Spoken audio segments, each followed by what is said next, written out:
agora nós vamos ver a continuidade dessa história. Nós vamos ler no capítulo 6, a partir do verso de número 13.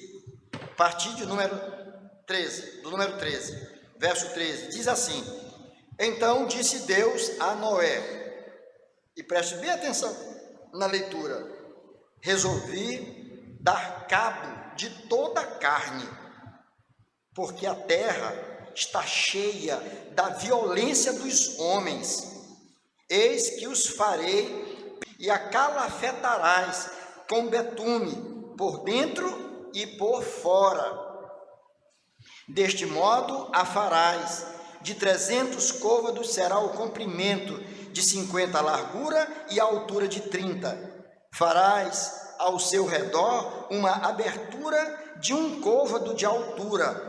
A porta da arca colocarás lateralmente. Farás pavimentos na arca, um embaixo, um segundo e um terceiro, porque estou para derramar águas em dilúvio sobre a terra, para consumir toda a carne em que há fôlego de vida debaixo dos céus. Tudo o que há na terra perecerá. Contigo, porém, estabelecerei a minha aliança. Entrarás na arca, tu e teus filhos, e tua mulher, e as mulheres de teus filhos, de tudo o que vive, de toda a carne, 2 de cada espécie, macho e fêmea, farás entrar na arca, para os conservares vivos contigo. Das aves, segundo a sua espécie, do gado, segundo as suas espécies, de todo réptil da terra, segundo as suas espécies. 2 de cada espécie virão a ti, para os conservares em vida. Leva contigo de tudo o que se come, junta-o contigo, ser-te-á para alimento a ti e a eles. Assim fez Noé, consoante a tudo o que Deus lhe ordenara. Vamos orar? Vamos pedir para Deus falar o nosso coração. Deixa eu te dizer uma coisa antes da oração. Eu não sei qual a tua relação com a Bíblia, até porque eu não conheço exatamente todas as pessoas que aqui estão. Eu não sei exatamente qual a tua relação com a palavra de Deus. Eu não sei se você é alguém que, assim como eu, crê que a Bíblia é a palavra de Deus. Se você acredita literalmente, olha só, literalmente, em tudo o que está aqui neste livro. Eu não sei se é assim, mas sabe que isso faz toda uma diferença? Porque se você não acredita que a Bíblia é a palavra de Deus, e que as verdades que nós encontramos aqui são verdades insofismáveis. A Bíblia é a palavra viva, não do Deus morto, mas do Deus vivo. E pela ação do Espírito Santo, essa palavra, ela toma forma nas nossas vidas. E é através desta palavra que Deus faz com que a fé ela chegue ao nosso coração. E uma vez essa fé instalada no nosso coração, ela poderá crescer. E ela crescerá, certamente, se o Espírito do Senhor continuar aplicando esta palavra nos nossos corações todos os dias. Essa fé vai crescer. E a nossa relação com Deus vai ser uma relação abençoada, uma relação maravilhosa. Então nós vamos orar, e nesta oração nós vamos pedir a Deus que em nome de Jesus e pela ação do seu Espírito Santo, Ele fale conosco nesta noite, que o teu coração esteja aberto para ouvir o que Deus tem a falar. Senhor, nosso bondoso Deus, nosso Pai querido, nós confessamos aqui, ó Deus, as nossas limitações. Não temos condições de por nós mesmos compreender a tua palavra, Senhor. de receber a tua palavra, de reter a tua palavra nos nossos corações, porque como homens que somos, pecadores, a nossa tendência natural é rejeitar a palavra, é duvidar da palavra, é esquecer a palavra, ó Deus. Mas pedimos a Ti, ó Deus, que Te apiedes de cada um de nós, e que o Senhor abra o nosso entendimento, abra a nossa mente, Senhor, abra o nosso coração, Senhor, para compreender a Tua palavra, para receber a Tua palavra, para sermos alimentados por ela, Senhor. Que o Teu Espírito Santo que habita em nós, que está conosco nesta hora, que Ele use de misericórdia para com cada um de nós, e para comigo em particular, Teu servo, Senhor, com todas as minhas limitações, Senhor, que Tu possas me usar como boca do Senhor, como instrumento em Tuas mãos, para falar aos meus irmãos, e que sejamos todos, portanto, edificados nesta noite, e que o Teu nome seja exaltado, em nome de Jesus. Amém, Senhor. Amém. Queridos, que história maravilhosa. Que história, eu diria até impressionante. Impressionante. Uma história que está registrada aqui no livro de Gênesis, que é o livro das origens. Você quer saber como tudo começou, como a vida começou? Você quer saber como o mundo veio à existência? Leia Gênesis. Ela nos revela um Deus poderoso, criador dos céus e da terra.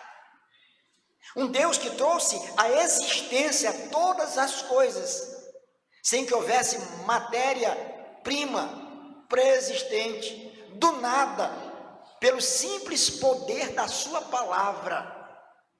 Tudo veio à existência. Deus disse: haja luz, e houve luz. Deus criou o homem à sua imagem e semelhança, e deu a esse homem responsabilidades, estabeleceu um pacto, conhecido como um pacto de obras, com este homem, com Adão. Deus que deu a Adão, que ofertou a Adão a melhor companhia que alguém poderia ter, especialmente naquele contexto de criação. Deus deu ao homem uma mulher, e por isso que os homens devem tratar muito bem as suas esposas. Olha só aí, eu faço logo um parênteses bem aqui. Trate muito bem a sua esposa. Ela é um presente de Deus para a sua vida. Não, ela não é perfeita, como você também não é perfeito. Nenhum de nós somos perfeitos. Mas Deus te deu como um presente maravilhoso. E veja como a sua esposa é de fato maravilhosa. Deus colocou aquele casal num contexto maravilhoso também, num jardim do Éden. Aquele casal teve 2 filhos logo, Abel e Caim. Os dois foram criados dentro da mesma atmosfera cultural, dentro da mesma influência espiritual. Mas olha o que acontece. Um escolheu um destino e o outro algo completamente diferente. Os dois foram apresentar uma oferta ao Senhor. A oferta de Abel foi aceita e foi agradável aos olhos do Senhor, porque ele ofertou não qualquer coisa, ele ofereceu as primícias do que ele tinha, o melhor do que ele tinha. Enquanto Caim tirou qualquer coisa do campo para ofertar ao Senhor. Ele era meio desleixado, meio relaxado, não ligava muito para essas questões. Deus não aceitou nem a sua oferta e nem a ele próprio. O tempo passa. E o coração daquele homem se encheu de uma grande indignação. E ele planeja e executa a morte do seu próprio irmão. E ele tira a vida de Abel. Mas Adão e Eva têm outros filhos, e as escrituras não relatam aqui exatamente a quantidade de filhos que eles tiveram, mas cita pelo menos Caim, Abel e Caim, e depois fala de Sete, que foi o filho que Deus deu a eles, em substituição a Abel, que era alguém cujo coração alegrava o coração de Deus. Veio Sete. Sete cresce, toma um rumo na vida. Caim continuou na mesma pegada, se distanciando de Deus a cada dia mais, e não somente ele, mas ele gerou toda uma geração de homens que viviam afastados do Senhor, homens que não ligavam para Deus, enquanto por sua vez Sete, um homem temente a Deus, teve filhos, netos, bisnetos, tataranetos, homens apegados ao Senhor. O fato é que muito tempo se passou, várias gerações passaram, e você pode ver o relato lá em Gênesis 5, basta você com uma calculadora, você vai calcular a idade de cada um deles, e você vai ver mais ou menos quanto tempo de Adão até Noé. Quantas pessoas não nasceram? Já havia muita gente naqueles dias. E nós chegamos bem aqui, no capítulo 6, onde você lê logo em cima escrito, a corrupção do gênero humano. A corrupção do gênero humano. Mas aí, como eu dizia de manhã, você pode então chegar aí, não pastor, peraí, não seria a corrupção do gênero humano, seria a corrupção da descendência de Caim. A descendência de Sete estava preservada porque era uma descendência formada por pessoas que amavam a Deus, que honravam a Deus. Calma. Muita calma nessa hora. Porque algo muito triste estava acontecendo. É que os filhos de Deus, que é assim chamado para identificar a descendência de Sete, estavam se unindo às filhas dos homens, e por filhas dos homens, entendam, geração de Caim. Eu dizia pela manhã que alguns escritores, alguns exegetas, alguns estudiosos, chegam a dizer que esses filhos de Deus eram anjos que desceram do céu para manter o envolvimento romântico e uma relação sexual com as mulheres, mas não era exatamente isso. Na verdade, era a descendência de Caim se juntando com a descendência de Sete, e aquela gente foi se pervertendo. Eles começaram a fazer ligações perigosas, relações perigosas, envolvimentos que Deus não aprovava. Por isso, cuidado, muito cuidado. E aí vai uma mensagem aqui diretamente aos meus queridos irmãos jovens, que estão à procura do seu par, da sua amada e do seu amado. Muito cuidado com o passo que você vai dar.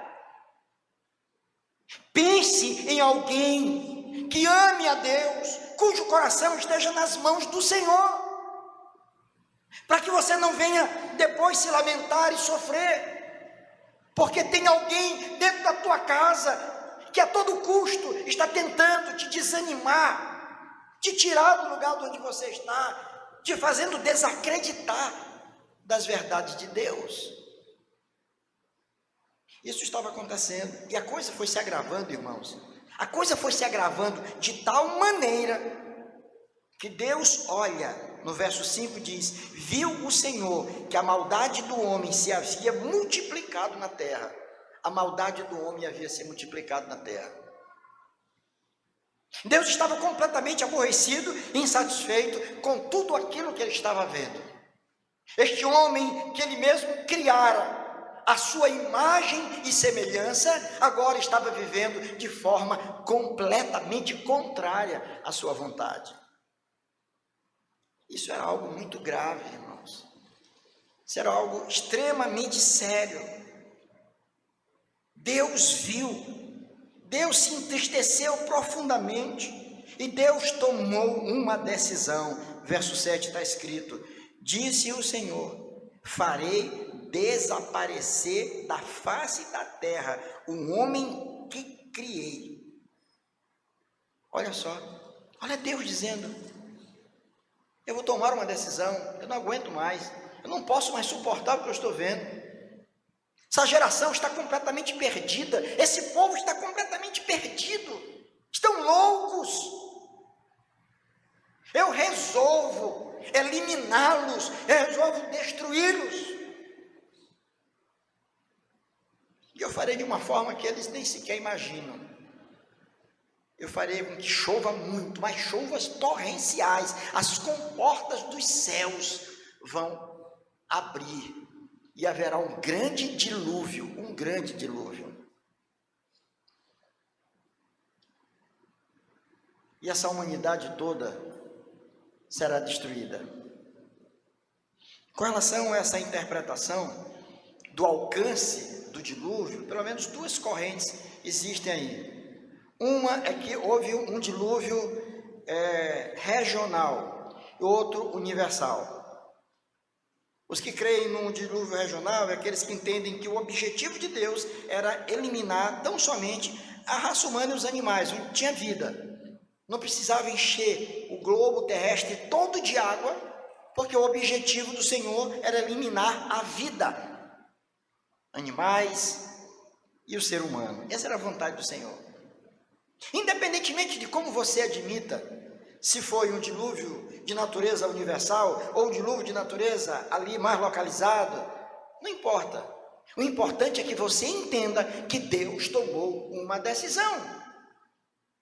É que você acredite exatamente no que aconteceu. E eu quero dizer uma coisa: já foi descoberto o local e a arca no Monte Ararat. Eu estava lendo essa semana, vendo uma reportagem na internet sobre a descoberta. O arqueólogo descobriu escavações, muita gente foi para lá e está lá exatamente nas mesmas dimensões que estão aqui. E se você duvidar disso, vá no YouTube, procure, pesquise, e você vai exatamente constatar que a palavra de Deus é digna de toda credibilidade, ela é a verdade, está lá registrado.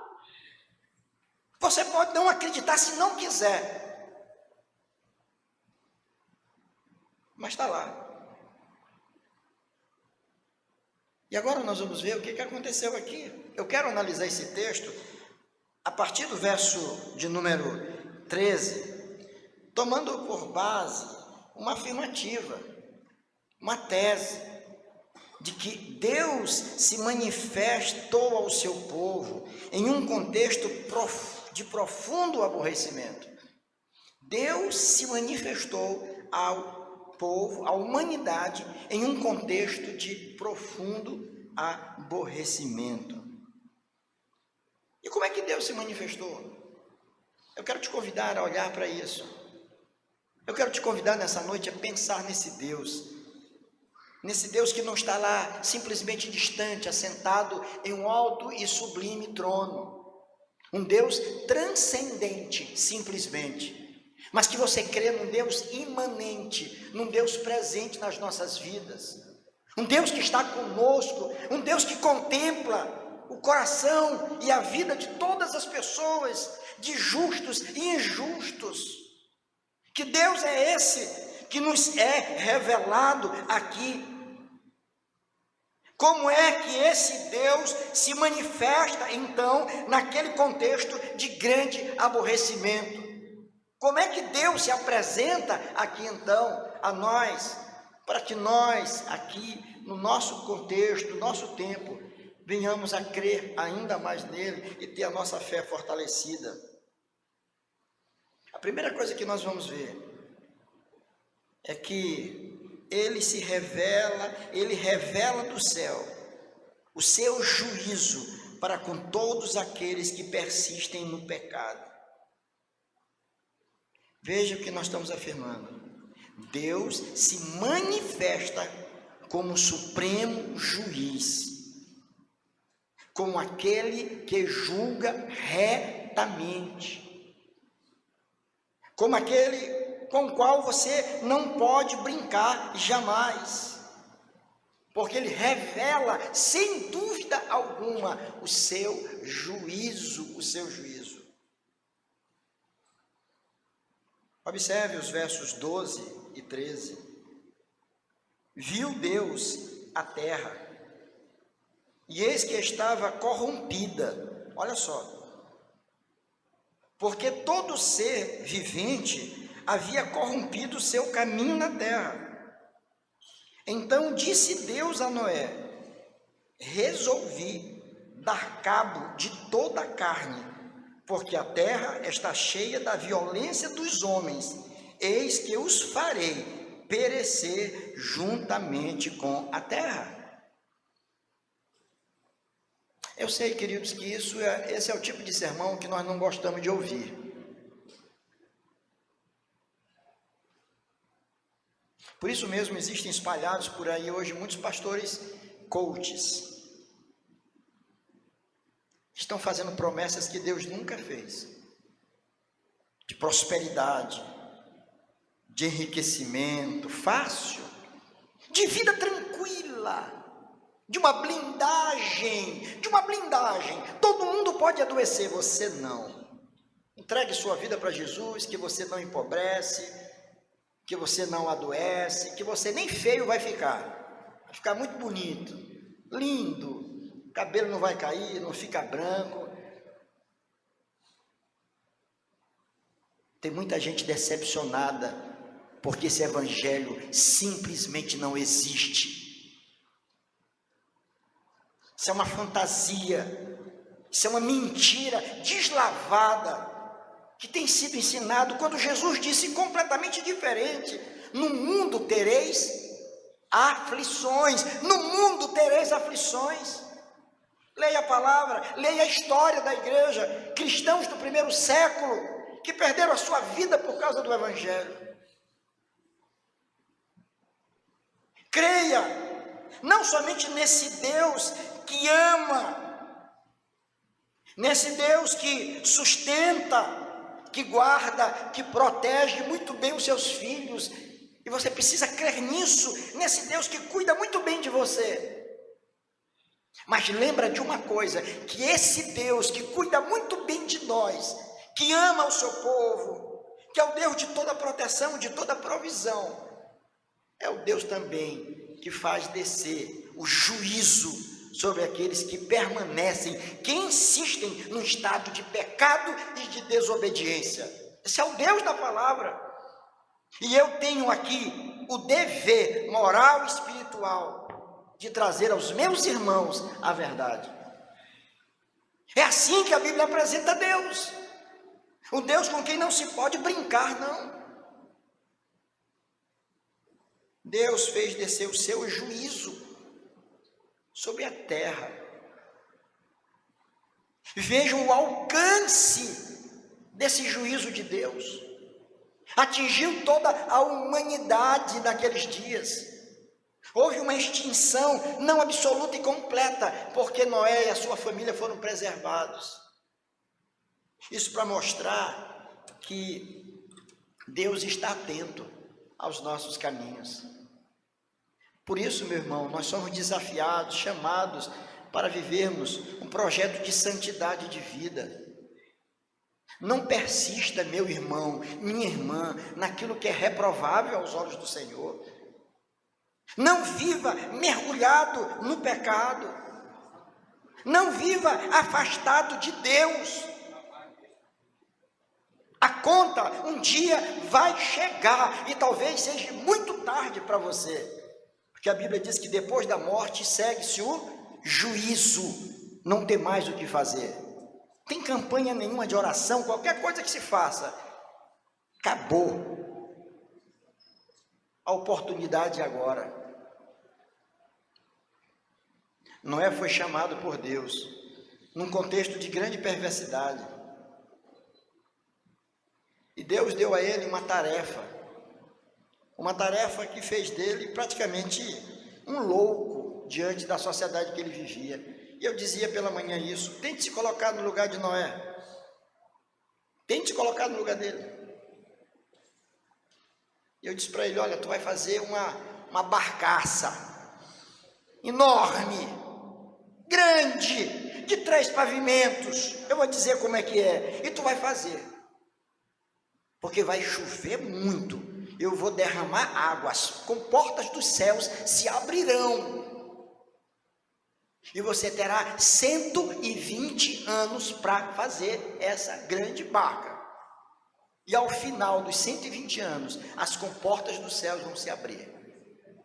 Agora imagina aquele homem já idoso, imagina aquele homem trabalhando diuturnamente, fazendo aquela grande barca, e as pessoas passando por ali, e olhando para aquilo e dizendo o quê? Olha o velho doido. Rapaz, o velho doido está lá direto, atrás de madeira, pregando, o cara trabalha direto. Ele está dizendo por aí que vai chover, diz que vai dar uma chuva tão forte que vai acabar com tudo. Esse velho, não sei de onde que ele tirou isso, está ficando louco mesmo. E eu dizia pela manhã: irmãos, a mensagem do Evangelho é vista dessa mesma forma por quem está lá fora. Pregar a mensagem do Evangelho é ser taxado de louco, porque o Evangelho de Cristo é loucura para aqueles que se perdem, é loucura, não tem sentido, não cabe dentro da cabeça de muita gente as verdades que estão aqui. Obviamente não vai caber nunca mesmo, porque elas são muito maiores do que o nosso poder cognitivo, muito maior, está para além.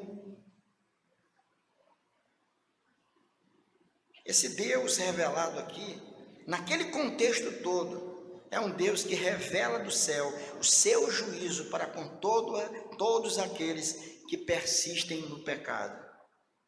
E meus irmãos, prestem atenção, a história vai acabar um dia, e não cabe a nós aqui datar, não cabe a nós aqui dizer quando será. Os sinais estão aí, leia as Escrituras. Quando vocês ouvirem falar de guerras, rumores de guerras, epidemias, já esqueceram da Covid? Muita gente já se esqueceu. Quanta gente morreu. O que aconteceu aqui foi pior do que a Covid, porque morreu todo mundo, só ficou mesmo Noé com a família. A Bíblia diz que o amor de muitos iria esfriar, apostasia ia acontecer para todo lado. Por isso é que você vê pessoas hoje por aí que um dia estiveram sentadas como você está, cultuando a Deus. Homens que estiverem assim como eu aqui pregando, hoje estão afastados da igreja, zombando da igreja, criticando quem está aí sentado, porque acham que evoluíram. Não, simplesmente tropeçaram. Mas o juízo de Deus vem, irmãos. A palavra de Deus nos mostra isso e nós precisamos alertar o mundo, falar. A igreja está aqui como sinalizador do reino de Deus, para que as pessoas se convertam, venham para Jesus, entreguem as suas vidas ao Senhor. Porque esse Deus revelado nas Escrituras, e particularmente aqui, é aquele que do céu revela o seu juízo contra aqueles que persistem no pecado. Mas não somente isso. A gente vai ver nesse texto que nós lemos, que esse Deus não somente revela do céu o seu juízo para com todos aqueles que persistem no pecado, mas esse Deus também, ele estabelece uma aliança com todos aqueles que o amam. Olha que bênção. Deus estabelece uma aliança. Quando Deus diz para Noé, aqui no verso 14, faz uma arca de tábuas de cipreste, e nela farás compartimentos, e a calafetarás com betume, por dentro e por fora. E ele sai descrevendo como seria essa arca. Isso para mostrar que Deus estava perfeitamente consciente de tudo aquilo que ele estava para fazer. Deus sabia exatamente o que estava dizendo. E aqui no verso 18, ele diz assim, olha, observe que palavra abençoada, irmãos. Olha que palavra. Ele diz assim, falando a Noé, contigo, Noé, contigo, meu querido, contigo, meu irmão, que tem guardado a lei de Deus no teu coração, contigo que ama ao Senhor de verdade, que espera a vinda do Cordeiro, contigo, porém, estabelecerei a minha aliança. Contigo estabelecerei a minha aliança. Entrarás na arca, tu e teus filhos, tua mulher e as mulheres de teus filhos. Vejam que Deus maravilhoso. Deus já havia feito um pacto com Adão, que é chamado pacto de obras. Agora vem as alianças.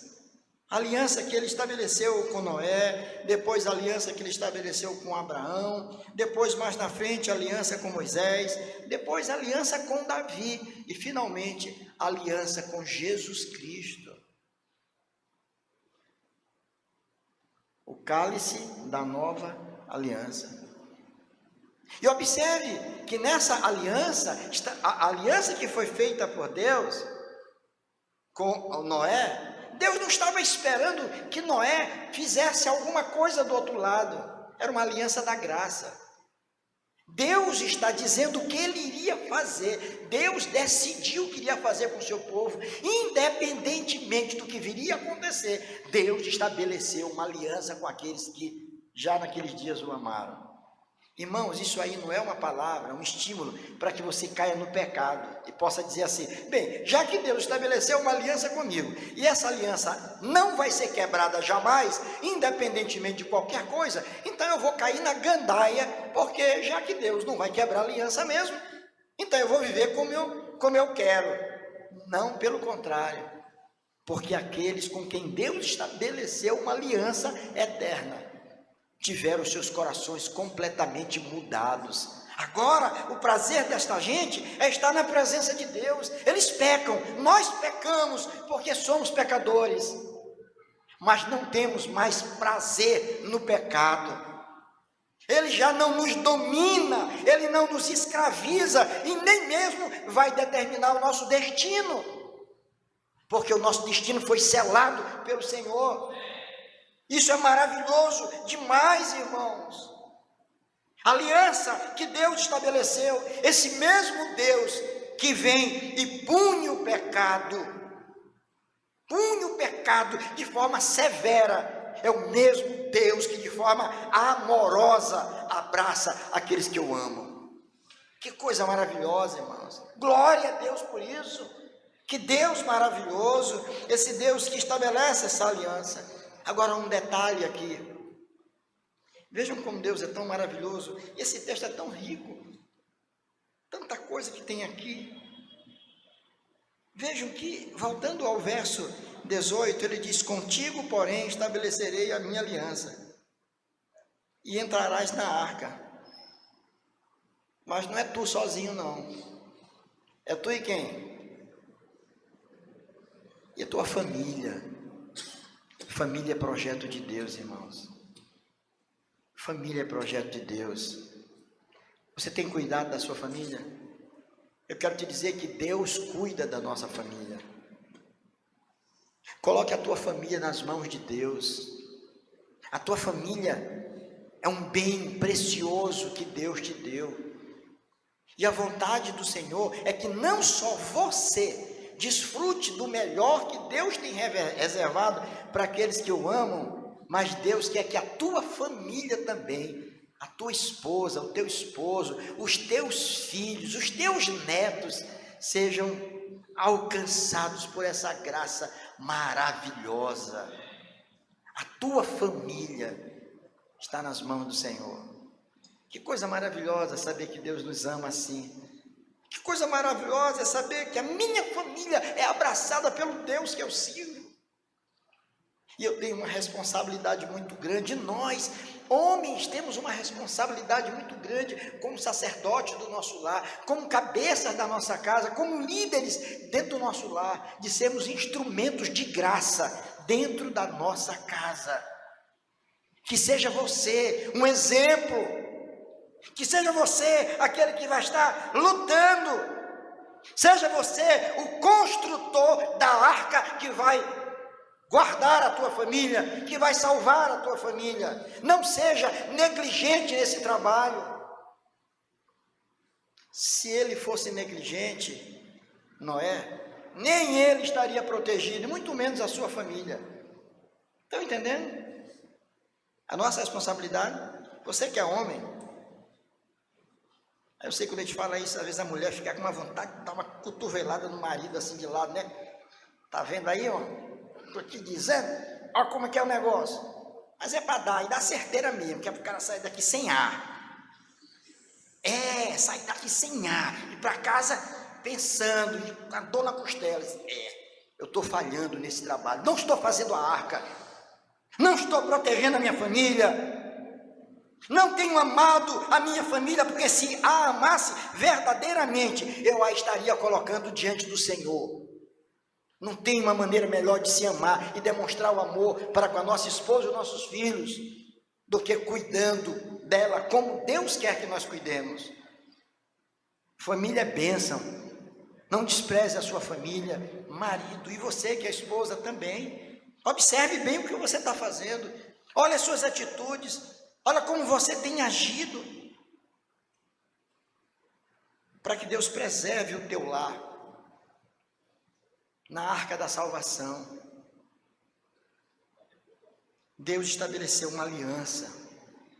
Que aliança maravilhosa é essa? Uma aliança que não somente nos alcança, mas alcança os nossos queridos também. Que bênção é poder orar pela família. Eu oro pela minha esposa, eu oro pelos meus filhos, pelos meus netos, todos os dias. Todos os dias. E é uma oração meio repetitiva até, que eu tenho que dizer o nome, tenho que dizer o que está acontecendo, tenho que dizer o que eu estou desejando. Senhor, olha, tudo. Faça isso, ore pela sua casa. Deus estabeleceu essa aliança eterna. Esse Deus não vai te abandonar jamais. Esse Deus que te chamou para o mais fascinante projeto de vida, que é uma vida cristã, uma vida nas mãos de Deus, é o Deus que vai te guardar para sempre. É o Deus que estabeleceu, que determinou te amar. Deus decidiu nos amar. Como é maravilhoso viver assim. Então, olha, se de um lado nós temos o juízo de Deus caindo sobre aqueles que insistem no pecado, por outro lado, nós temos a graça de Deus sendo derramada na vida daqueles que amam verdadeiramente o Senhor. Agora eu te pergunto, presta atenção, onde você está?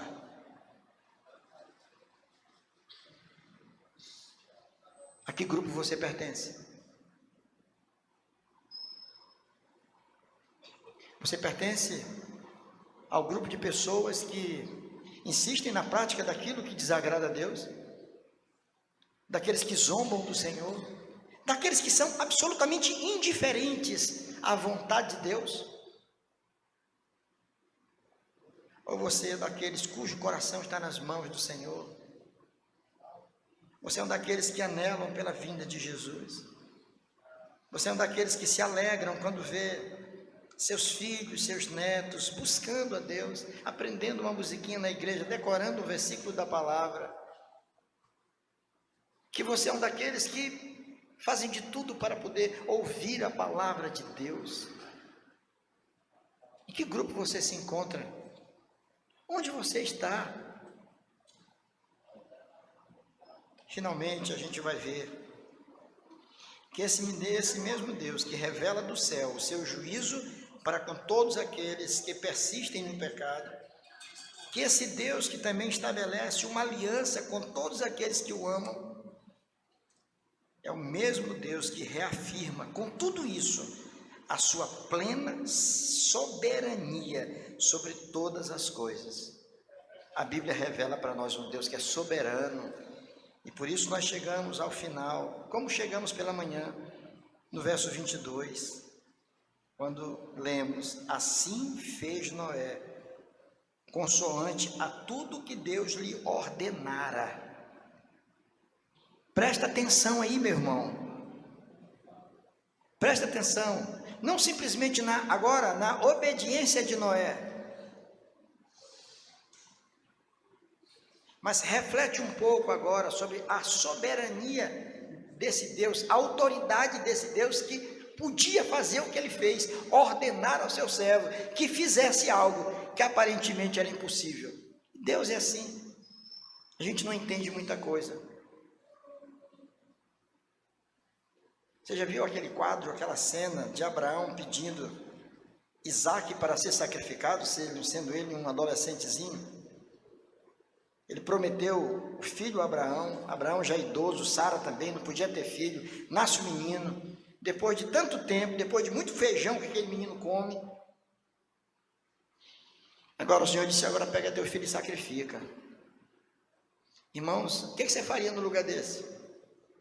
Tenho certeza que você se afastaria da igreja imediatamente, não olharia nem para trás. Esse pastor está doido. Se Deus é louco, como é que eu nunca, meu filho querido, nunca. Deus estava provando ali o seu servo. Deus tem umas coisas assim que a gente às vezes não consegue compreender, mas não tenha medo de agir conforme a soberania de Deus, não. Eu já falei várias vezes aqui do jogo de xadrez. É muito interessante o jogo de xadrez.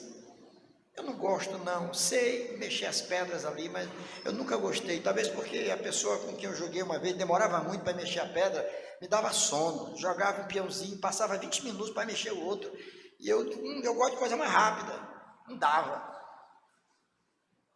Mas às vezes você não entende, e no jogo de xadrez a coisa é assim, ele dá um peãozinho, você come, aí você está com aquela sensação de que está ganhando, te entrega um bispo, que corre sempre na diagonal, aí você perdeu uma pedra importante, depois você leva um cavalo dele, leva uma torre, e você diz: estou quase ganhando. Eis que de repente ele chega para você e diz: checkmate. Como é que é? Checkmate. Perdeu o jogo, teu rei não tem mais saída, por onde ele mexer ele morre. A vida é assim para nós, é como muitas vezes um jogo de xadrez. Muitas vezes você tem a sensação de que está ganhando, e Satanás tem mania de querer fazer isso. Ele faz com que você saia ganhando, uma pecinha aqui, um bispozinho ali, uma torre do outro lado, um cavalo do outro lado, e você pensa que está indo tudo bem. De repente você ouve a voz do inimigo atrás de você e diz: checkmate, tu está perdido, acabou neném, já era, tu está eliminado, tu está perdido. Tua família já foi, teu emprego tu perdeu, tua saúde já era. Tu não volta mais aos 15 anos, tu não volta mais aos 20 anos, já perdeu tudo. Vejam como que viver é uma coisa tão séria, né? E Deus está revelando aqui que o soberano, aquele que tem poder de mando, é Ele. Não interessa se na vida você tem perdido algumas peças, não te incomoda por estar perdendo algumas peças no tabuleiro do xadrez da vida. Se o teu treinador, se o teu técnico é o Senhor, saiba que esse jogo você vai ganhar, porque é Deus quem faz isso. Ele é soberano, Ele determina, e nós temos apenas que fazer o quê? Obedecer. É obedecer. É na obediência a Deus que nós vamos vendo as coisas acontecendo. É na obediência a Deus que nós vamos vendo o mover de Deus em nosso favor. Portanto, meu querido, minha querida, nesse quadro, aqui no capítulo 6 de Gênesis, onde a gente percebe claramente um Deus indignado, insatisfeito com a humanidade, Você percebe de forma tão clara o juízo de Deus sendo derramado sobre os ímpios. Mas por outro lado, você vê o amor de Deus e a graça de Deus sendo derramada em favor daqueles que o amam. Deus estabelecendo uma aliança com seu povo. E você percebe claramente aqui a soberania absoluta de Deus em todas as coisas. Que Deus seja contigo, meu irmão. Que Deus seja com a tua família. Que Deus possa te preservar cada dia mais.